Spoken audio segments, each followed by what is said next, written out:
Support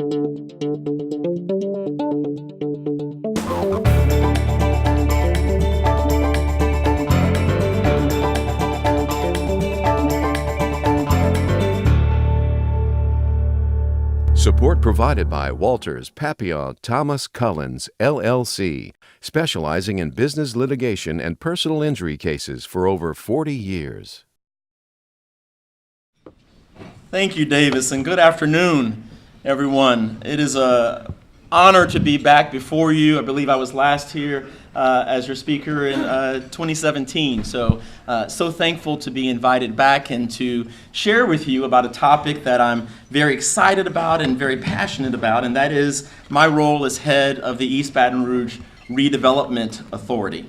I took over as president and CEO of the Redevelopment Authority at the beginning of 2018. And while there was a lot to learn about my new role and the challenges before us in Baton Rouge, there was also much to learn about our community's awareness of the Redevelopment Authority, the role of redevelopment more broadly in shaping cities like Baton Rouge and others that we visit and see as models for things we want to achieve here at home. So today I'd like to update you on the East Baton Rouge Redevelopment Authority and what I believe is our best opportunity to build a more equitable, a more vibrant, and a more resilient Baton Rouge. And you can direct your attention to the slide presentation here. I'm often asked, what is meant by redevelopment? What exactly does the head of the Redevelopment Authority do? Well, as CEO of the East Baton Rouge Redevelopment Authority, I wear a number of hats. I'm simultaneously an urban planner, an entrepreneur, a real estate developer, a social justice advocate, a politician, a policy influencer, and a project manager. I'm often wearing at least two of those hats on any given day, as my staff and the board can attest. That is the nature of redevelopment, neighborhood revitalization, economic development, blight remediation, or any of the other phrases we use to characterize our efforts to bring about a broad-based transformation in the built, natural, social, and economic environment of our disinvested neighborhoods and our metropolitan region as a whole. Now, the re in redevelopment is an implicit admission of past mistakes. In that respect, redevelopment authorities exist to reform failed social, economic, and development policies that have left us with dysfunctional and deteriorating neighborhoods and urban landscapes. Redevelopment implies that something has to be done over, that we need to do urban development over. Why? Well, answering that question brings us to a very familiar tale about how we've developed cities over the 20th century. Many of us are familiar with that history. In short, to create a middle class, the government subsidized housing and home ownership throughout the country. That was done in a way that was initially racially exclusionary and created segregation and divides in our community from the very beginning of growing our cities. It also incentivized suburban development forms that featured low-density development and automobile-oriented design. Urban renewal came after that, slum clearance. That also exacerbated existing racial and class divides. Interstates were run through vibrant neighborhoods, leaving them blighted and hollowed out as we made way for everyone to escape to the periphery. The result is a modern metropolitan reality struggling with racial segregation, spatial inequality, a lack of pedestrian infrastructure, crippling traffic, disconnected pockets of concentrated affluence or concentrated poverty, an excess of parking, and very, very little connectivity. We know this is true in Baton Rouge as we deal with all of those issues on a daily basis. And what we've seen as we've traveled the country and seen other cities experience rising economic fortunes and a rising quality of life, that we have a lot of work to do if we are to compete and catch up with those places that many of our loved ones are fleeing to every day. It turns out that the places experiencing some of the highest levels of population growth and economic opportunity are also places that feature transit-oriented development, urban density, and appreciation for all of the city's neighborhoods, mixed use and mixed income neighborhoods, sustainable and resilient infrastructure, and complete streets that prioritize pedestrians over automobiles. Cities like Baton Rouge are in a virtual race to retrofit themselves to embrace these new forms of urban development and these new modalities of living. So becoming a more dense, a more walkable, a more integrated, and a more resilient city is not just some new urbanist fad. It is a competitive imperative for Baton Rouge. This competitive reality is bolstered by a growing discussion about urbanism and cities. All of the blogs and tools and online and offline communities I have represented here focus on resiliency, smart city adaptation, race and class equity, quality of place, green building, transit-oriented development. If you aren't familiar with them, a quick visit will find an exciting discussion where every day you're hearing about new approaches to address homelessness, new innovations to address vacant lots, new approaches to transit, exciting urban creativity and ingenuity coming out of cities all around this country. That is part of the discussion that we want to be in. Baton Rouge has something to tell the nation as well about urban innovation, and so we want to be tracking this exciting time in the development of cities.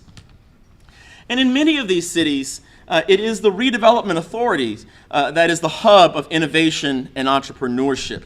They are the creative engines charting course corrections for their cities. They bring together urban planning and real estate development and architecture and civil engineering and social justice activism and environmental concern to remake important places, restore and preserve historic buildings, and reimagine urban community.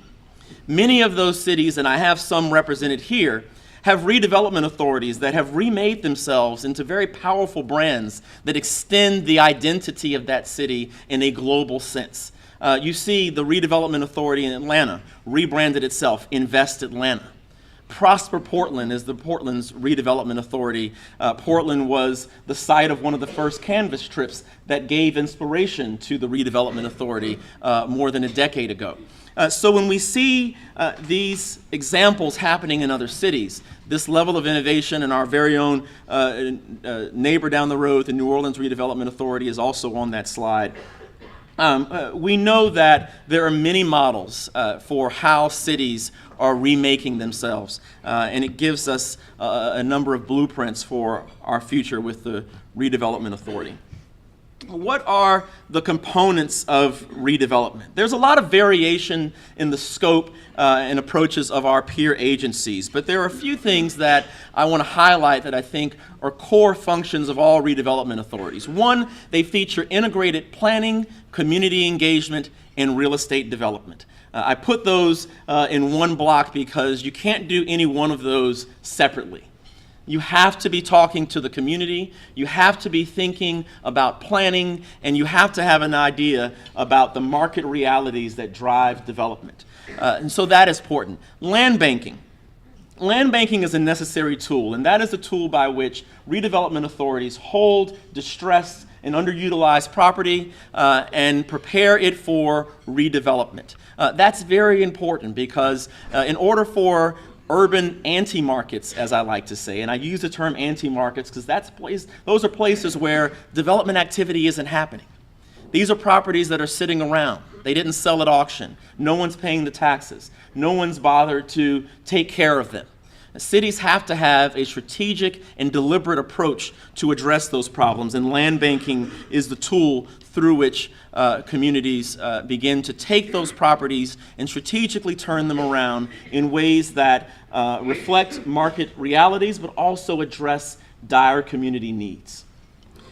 You also see public-private partnerships, P3 as we call it today. You've heard a lot about that in many different contexts. The same is true for redevelopment, and as I go through the presentation and highlight some of our current work, you'll see public-private partnerships in the mix of that and at play. And lastly, spatial and social equity. We have to be honest. These things didn't happen accidentally. And so if we are going to fix them, then we have to be intentional about making sure that all of the metropolis feels valued, receives their equitable share of the resources, and that we're making sure that we don't have a tale of two cities. That you can go around Baton Rouge and see a community that cares about the entirety of its community, and that's reflected in how it invests its resources and how it elevates its neighborhoods.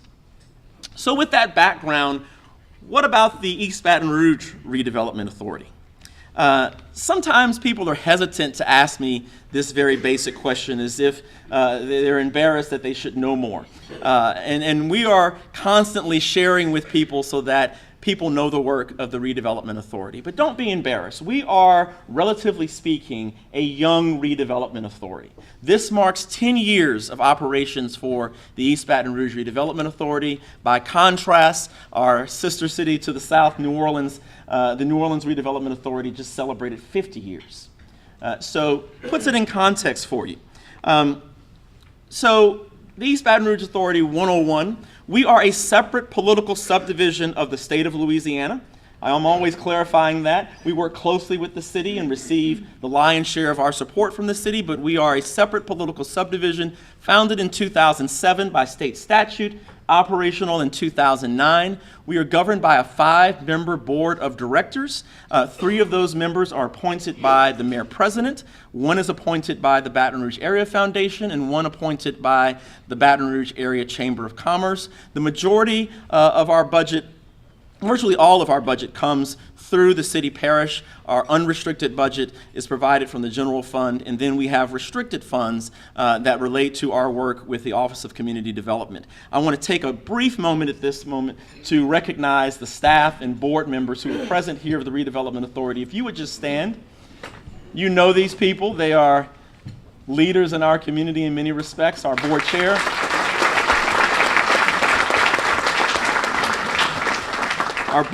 John Nolan, has been with this since the beginning. He is in many ways his brainchild, and so I want to recognize his ongoing labor as chair of the board and the realization of this vision. Our mission, to transform the quality of life for all citizens who live, work, and play in East Baton Rouge Parish by returning blighted properties to productive use, fostering redevelopment through facilitating partnerships, and creating a vibrant, globally competitive community while preserving the character of place. That is our mission, and that is what we wake up every day thinking about. In 2018, Mayor Broome increased the city parish's support for the Redevelopment Authority, and that gave us a new lease on life. But we weren't exactly dormant before then. And while funding challenges stunted some of our activity for a few years, much was accomplished under my predecessors, Gwen Hamilton and Walter Mansour. And a few of those achievements are there. You see the monies we have deployed to address blighted property, to create home ownership opportunities, to revitalize commercial strips through our facade improvement programs, to provide gap financing for many developments. In 2009, the city parish received a $60 million allocation of new market tax credits, and while PowerPoint is not working with me, because all 5 projects were featured on the slide, but, oh, Nick got ahead, okay. But you are familiar with those projects, the YMCA at Howell Place and the YMCA at Americana, the Emerge Center, the Honeywell plant, and the Hampton Inn and Suites downtown are the 5 projects that we spent over $60 million in new market tax credits, creating jobs, alleviating blight, and bringing services to neighborhoods. The 2018 reboot has seen a considerable growth in our staff. We went from 1 employee when I walked in the door in 2018 to 8 full-time employees and 2 part-time employees in our office. We're located downtown on Florida Street. We've acquired new property tracking technology. We've expanded the land bank. We've launched a new program on Plank Road. Many things. We've been busy this last year and some change. And our reboot also featured a realignment of the functions of the Office of Community Development and the Redevelopment Authority. We are now the administrator for the city's Community Development Block Grant Program, CDBG, as it is called, and the Housing Opportunities Made Equal program, or HOME, as it is called. Those are the two largest community development grant programs that the city receives funding for through HUD, and we manage those, giving us an opportunity to tie in our redevelopment plans with our deployment of these much needed and vital HUD dollars. So what are we up to? A lot. Many of you are familiar with Ardendale. This is our signature project that began a decade ago through the vision of the Baton Rouge Area Foundation and the labor there, and the Redevelopment Authority now has stewardship of that project. Ardendale is 200 acres in the middle of Baton Rouge. And over the past decade, much has been accomplished. Over $60 million has been invested in what you all know as the Mackay Automotive Center and the new Career Technical High School. And if you haven't been to those facilities, they are very impressive and doing great work with regards to education and workforce development in the city. We have 200 acres, as I mentioned, and a plan for housing and commercial development in addition to these initial Phase 1 institutional investments. I'm also happy to mention that I'm spending the day with a team that is receiving the Department of Housing and Urban Development for the Choice Neighborhoods program. Baton Rouge was one of 27 applicants last year to apply for a $30 million grant to be applied in the Melrose East, Ardendale, and Smiley Heights neighborhoods. We were recently notified that we were one of 4 finalists out of those 27 cities. It's a big deal. It's a big deal, and today is the HUD site visit, so I will be whisked away back to the team that is receiving HUD's team all day today. We're really excited about this. This is transformational. This is a partnership with the East Baton Rouge Parish Housing Authority that has plans to bring 500 mixed income units to the Ardendale property. We know that the MOVE EBR program features a connector road from Lobdell to Ardenwood.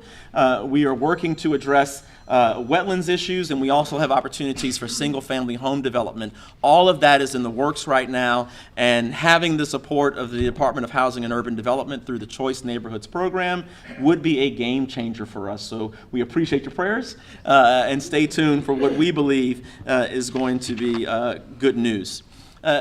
We are anxiously awaiting the opening of the electric depot facility on Government Street. This is a historic renovation and adaptive reuse and brownfields remediation project that the Redevelopment Authority undertook years ago. This also is a crown jewel for us. We've taken the city's first power plant, a historic building that many of us drive right by and don't notice, but we're making it something noticeable.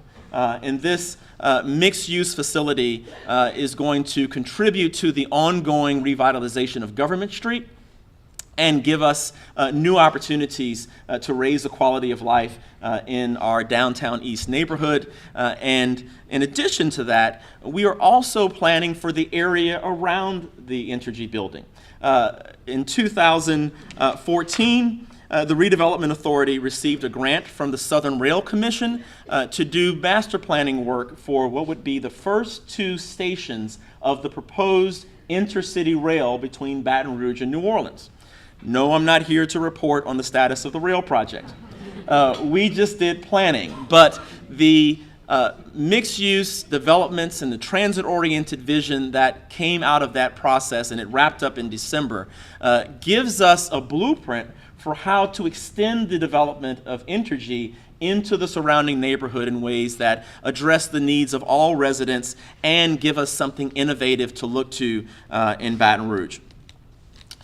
Finally, you've heard us talk at this point, you should have heard us talk about our new focus on the Plank Road corridor. There are many drivers for our new focus on Plank Road. One of them is, as you've heard from the mayor, an earnest call for a renewed focus on the neighborhoods of North Baton Rouge. To make sure that development is spread equitably in the city and that we are dealing with some of our most crippling problems related to crime, urban disinvestment, and blight and decay. And so we answered that call for the mayor through what we call the Plank Road Project. And the Plank Road Project is threefold. First, it focuses on transit-oriented redevelopment. And through a partnership with the Capital Area Transit System and the city, we are pursuing the state's first ever bus rapid transit line, which would run not only on Plank Road, but stretch all the way down to Nicholson, connecting some of our highest transit usage neighborhoods with the jobs that exist in the southern part of the city. Transit-oriented development is an anchor for redevelopment throughout the nation. This is nothing new, this is nothing innovative, this is doing what many cities have long since done, and we're excited about the partnerships that are underway. It's a long process that requires federal approval, so stay tuned, we're at the beginning.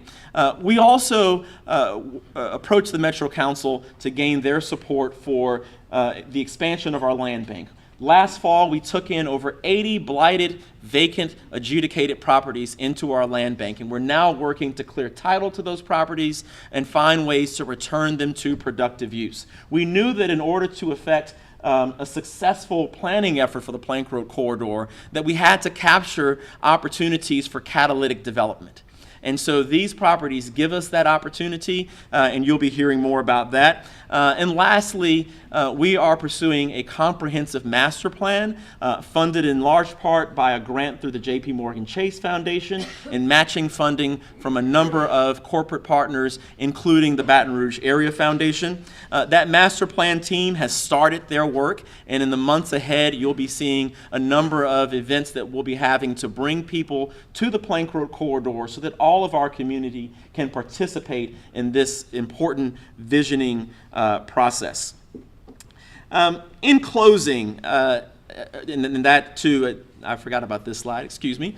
So you see there our BRT line, and in the shaded pictures you can see the captures from our initial planning effort and some of the land bank blighted property that we are working to turn around.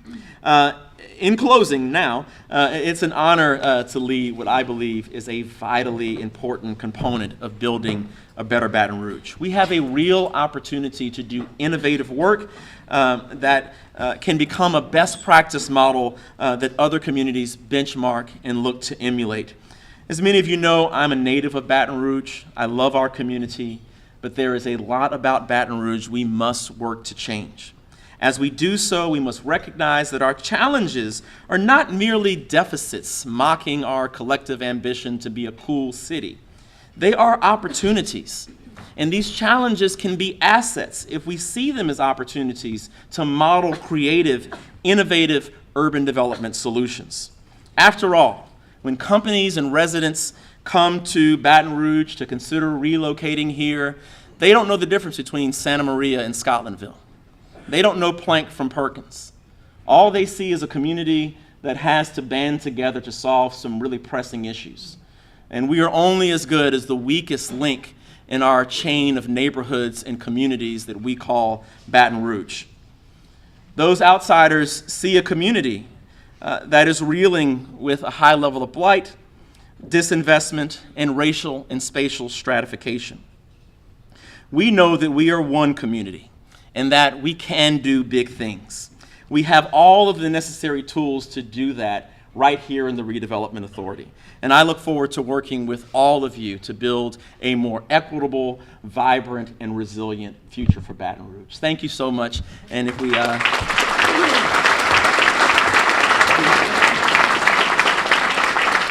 My goal was to leave time for questions because my job here was hopefully to educate and inform. So if you have any questions, I'm happy to answer. Yes.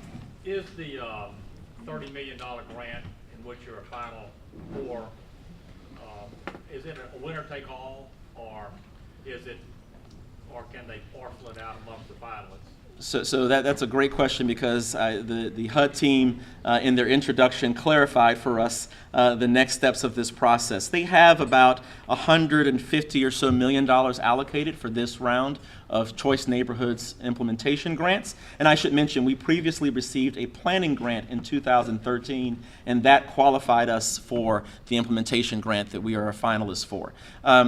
They could award all 4 finalists, or they could award none of the finalists, or they could award a subset thereof. They made that clear this morning, so, and they did that to tell us that the scoring was important, and so we are all on our best behavior today. Good luck. Thank you. Okay, that means I answered all questions. Okay. Yes. Mayor Broom has a blight committee that Betsy Miller heads up. How does that relate to the work that you're doing? Great question. So last year, and it continues into this year, both the mayor and the Metro Council convened groups to focus on blight. The Redevelopment Authority was a party to both of those processes. They continue this year, and so we are working at implementing that, and that involves some of the initial work you've seen with the mayor's blight boot camp that I know she announced here a few weeks ago, but also work around policy reform, around enforcement, and around analyzing the resources that we have through DPW and through the Redevelopment Authority and other partners to really bring about a change in our blight situation. I am curious about gentrification because we hear so many negatives, and so could you explain your vision for social equity and how that relates to gentrification?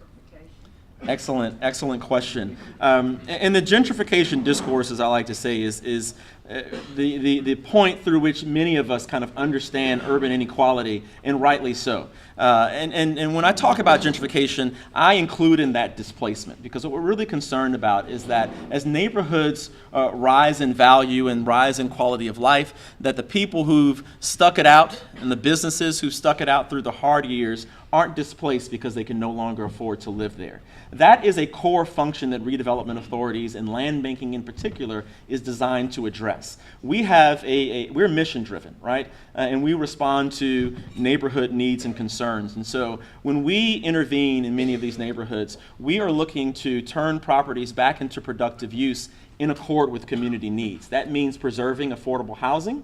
That means preserving opportunities for affordable commercial, targeting facade improvement and micro-lending opportunities to existing businesses so that they have an opportunity to increase their capacity and grow as neighborhoods grow.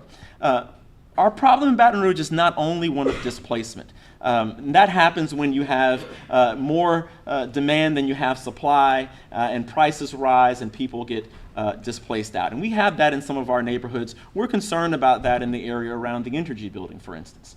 But when we look at the situation of North Baton Rouge and kind of our tale of two cities, we also have a development desert problem, right? We don't have a problem of someone being priced out of Bluebonnet and Perkins and having to move to Hollywood and Plank to find affordable housing. Rather, we have an entire side of the city that is experiencing no meaningful development. That it's possible now to live your entire life in Baton Rouge and never interact with, never travel to. And we know many new entrants to our city, and I've been with them, and I'm sure you have, get in some of our northern neighborhoods, and they say, are we still in Baton Rouge? For those of us who grew up here, we remember when those were parts of the city that everyone experienced. That isn't the case. So part of the challenge we have to face is not just maintaining affordability in our neighborhoods that are gentrifying, where we do have a displacement risk, but being strategic about getting new investment in these development deserts so that the neighbors and the businesses that are there can also experience some of what the rest of Baton Rouge is seeing and experiencing with improved property values and quality of life. Thank you. Chris, Yeah. I think it's interesting because you guys have the adjudicated properties. How do you make sure that titles are clear so where economics can continue to work and banks can finance in these areas that you're talking about? If we had time, I would have Amanda come up here, my attorney, and join me. So we talk about this every other day. The title clearing issue under Louisiana law is a challenge. The original draft of the Redevelopment Authority statute included an expedited title clearing process that has since been thrown into jeopardy by the courts. And so as we look at what will title insurance companies accept, we're kind of back to square one right now with clearing title. We've addressed that in the interim, in the last year or so, with trying to increase our capacity to actually work on title issues and work through abstracting. We have an exciting partnership with the Southern University Law Center, where we have a class of students who are helping us address some of these issues. But this is something that Nora is dealing with, and everyone around the state is trying to work through. And along with the Chamber and their Quality of Place Committee, there's a lot of discussion now about bringing everyone together statewide to think about everything from law reform to other policies that we can pursue in the coming years to address the title clearing problem. It is an issue. Hi, Chris. Thanks for the leadership in this area. You talked about concentrated urbanization.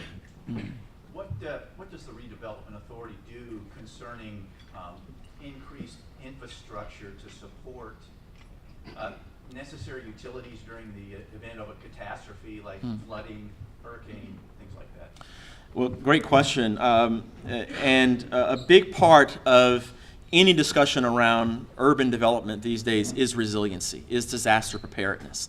We have been involved in the mayor's disaster preparedness efforts with MOSHEP, and we've participated in those meetings.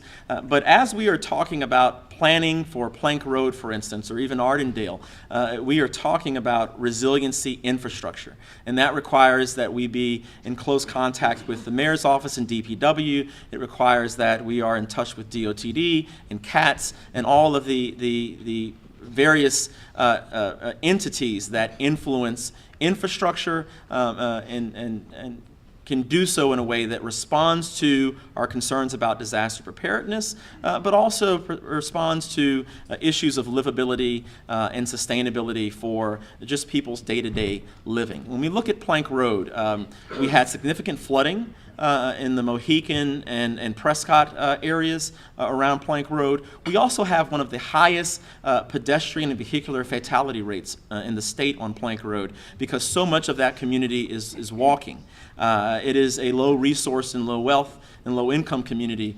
So when you look at all of that, it adds texture to how we think about disaster preparedness, but also what types of resilient infrastructure are we putting in as we hope to increase opportunities for walkability, bikeability, but also do so in a way that addresses water retention and water runoff and gets us on a more resilient future.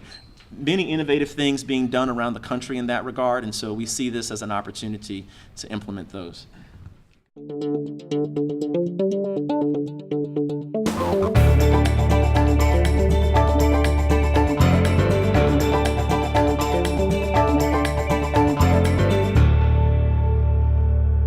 Support provided by Walters, Papillon, Thomas Cullens, LLC, specializing in business litigation and personal injury cases for over 40 years.